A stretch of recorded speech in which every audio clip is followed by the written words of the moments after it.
Hey guys, how's it going? My name is Adam. How to make text bigger on Gmail. So first of all, go ahead to your browser right here, and it says if you want to change your default text style, go ahead to, this is for PC of course, go to your computer, open Gmail, and at the top right click settings, and then see all the settings. Scroll down to default text style section and change the text in that box to be the style that you want for your emails. At the bottom of the page, click save changes. So if you want to see a demonstration, you're gonna be able right here to see demonstration. You're gonna be able to see you can change the font size right here. You're gonna be able to change it, right? So you can change it to whatever you actually want, whether it was inside the inbox, if you want to change the font size inside the inbox.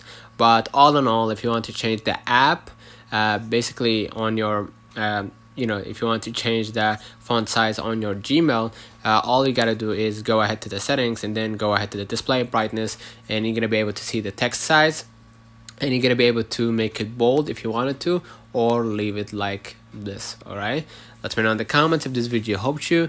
Don't forget to like and subscribe. Thank you for watching.